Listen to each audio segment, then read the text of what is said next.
Welcome back to another PT Pearl on the Optimal Body Podcast. I am Doc Jen. And I'm Dr. Dom. And we are coming together with you today to talk about neuromuscular re-education, a really fancy word that a lot of physical therapists use, especially when you go and see them. They might not tell you, but that is what they are marking usually on the charts. And for insurance purposes, we are doing neuromuscular re-education. So what the heck does that mean, and why is it important for you? Neuromuscular re-education is this fancy word just to say like how well our nervous system learns and can adapt based on the movements we're doing, specifically when we're talking about movement. I guess that's when physical therapists use it the most, is neuromuscular re-education of muscles or the nerves that go into the muscles. And we talk about this a lot in pediatrics because we see how the nervous system develops until we are a full-fledged adult, moving like our adult selves. We can see that perfectly in the average kid, and it's pretty predictable. So when we have injuries or things later in life, sometimes it can mimic what happens while we're developing in that time as kids, or even as we're aging, we'll notice some of the things reverting back to how they were when we were kids. So we're gonna talk a little bit through that. We learn so much from kids that we forget. And a huge reason for that is because we go from sitting crisscross applesauce on the floor, learning in that kind of environment and playing and doing different things, to all of a sudden we're sitting in desks all day long. Yeah. We're sitting in cars. We're sitting, we're just in a constant non-moving state within our bodies. And then we're expected to go lift heavy and go perform well, or be weekend warriors and go win races, when it's like, but I'm not training my body the way that I used to. So learning from kids again as we get older can be so beneficial in this. Think about our average day, right? Just take a second if you're listening or watching and think through your day and how much we're moving.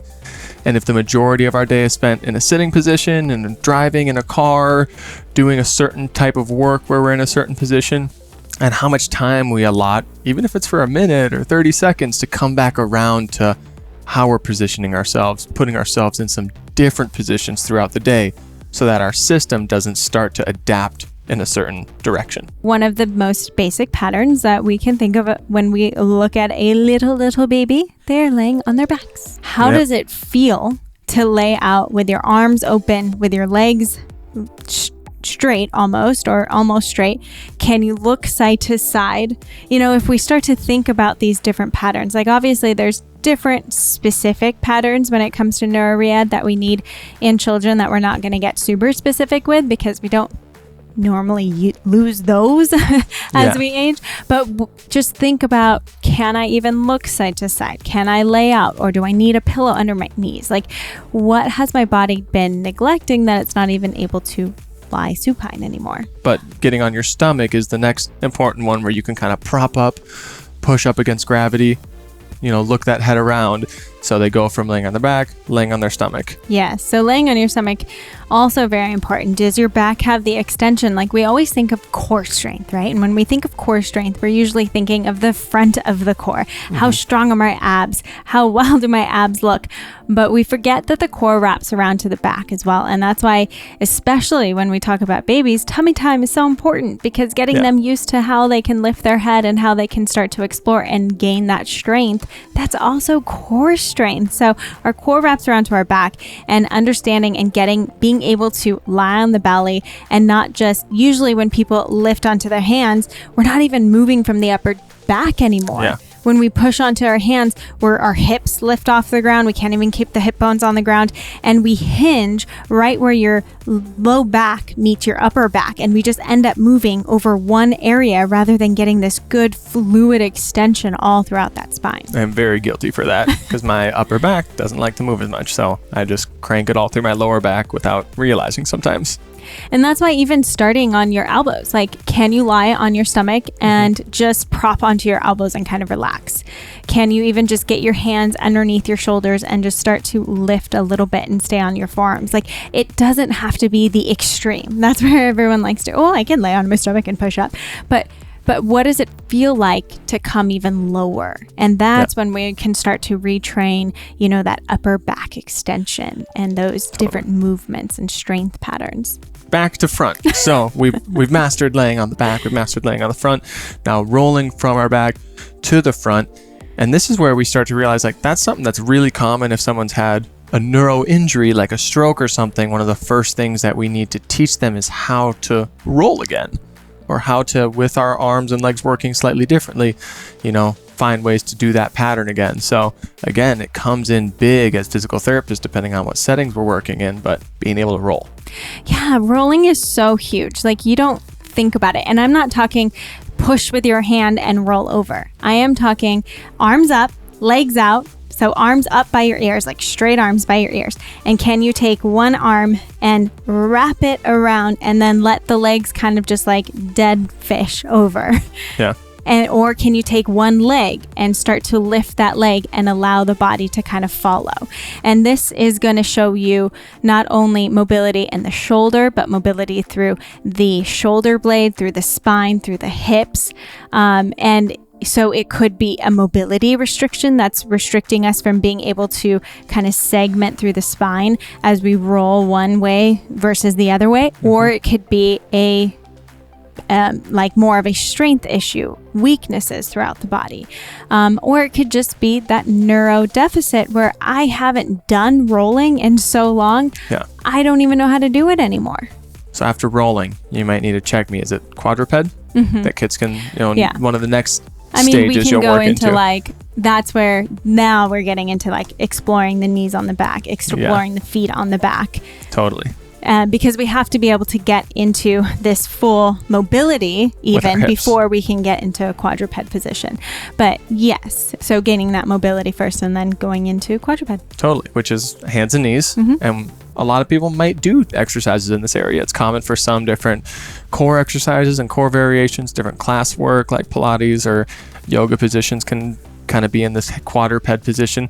So it is something that might be trained into certain programming a little bit more than, say, just laying on your back or laying on your stomach. But if you notice a baby, especially before they start to crawl, they go back and forth. They kind of like, they pounce back and forth because it's almost like they're getting ready to explore that locomotion going forward.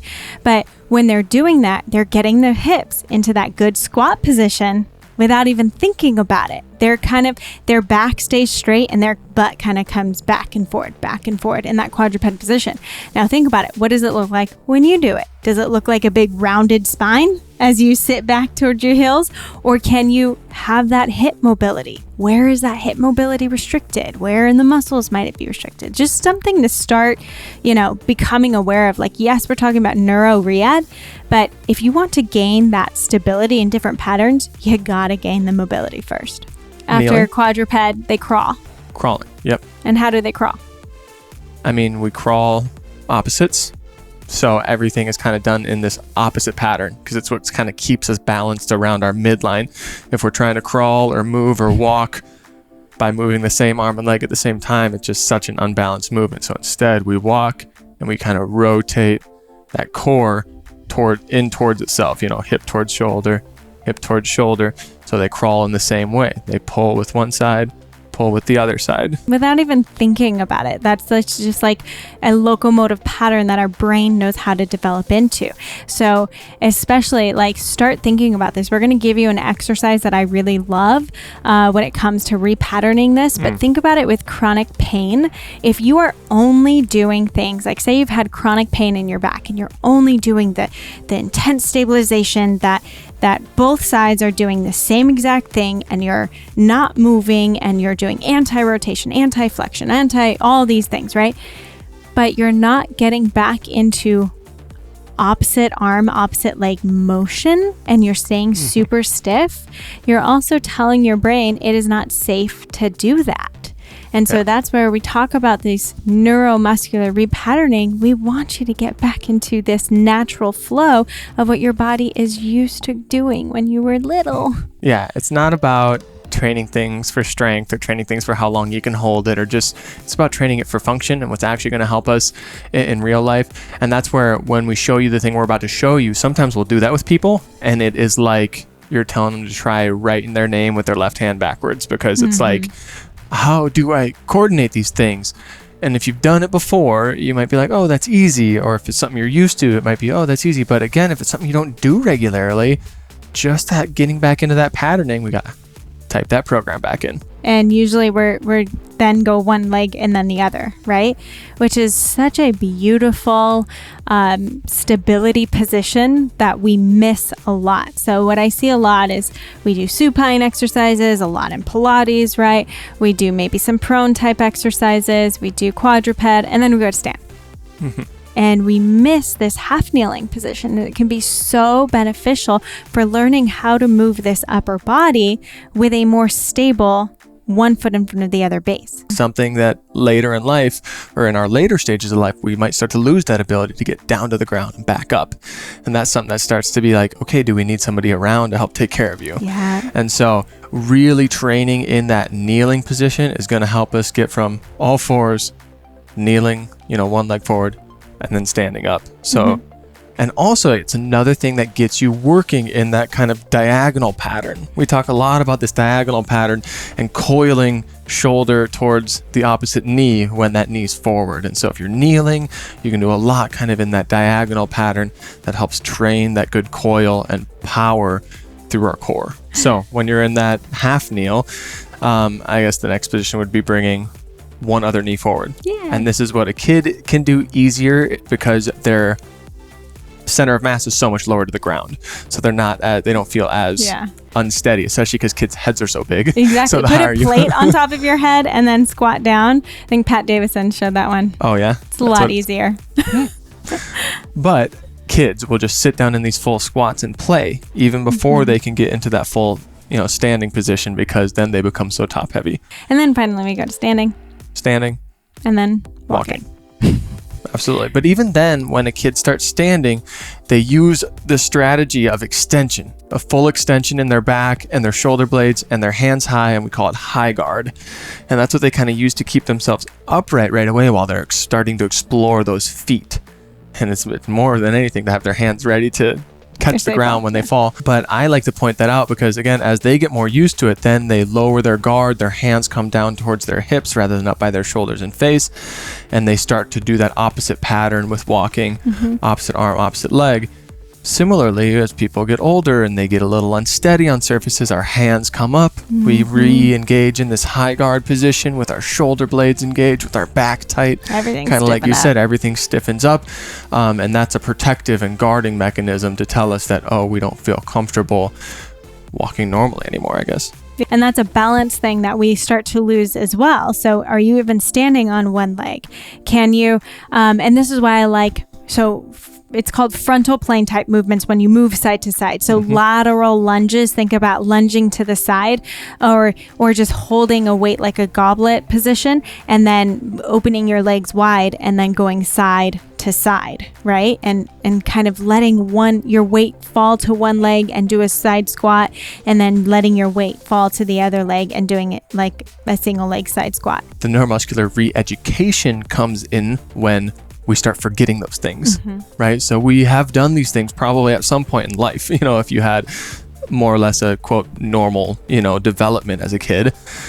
But when was it that we started doing things in a certain way, neglecting certain movement patterns and developing different patterns in our body that kind of overwrote these initial motor patterns that our body wrote during our initial development? And so how do we get back to those, start putting those back in so that we can reteach them or re-educate in them?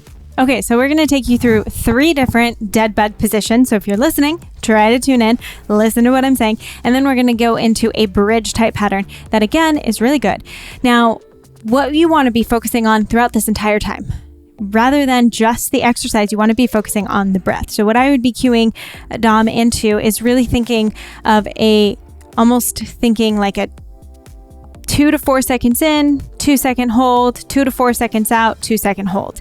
And he can even do this with the movement of his arms and legs as well. So if he wants to take a move with the arm and leg, take a 2 second inhale, hold it for 2 seconds, and then move with the arm and leg, 2 second exhale, hold.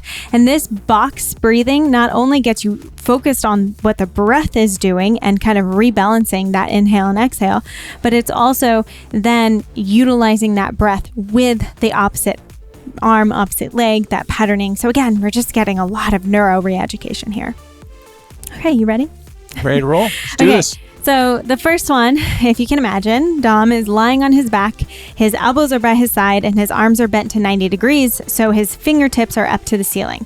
His legs are bent with feet on the floor, okay? So it's a very, what you would think is really fundamental core here, okay? Because the feet are on the ground, they're not up in tabletop position, and the elbows are actually bent by the side, okay?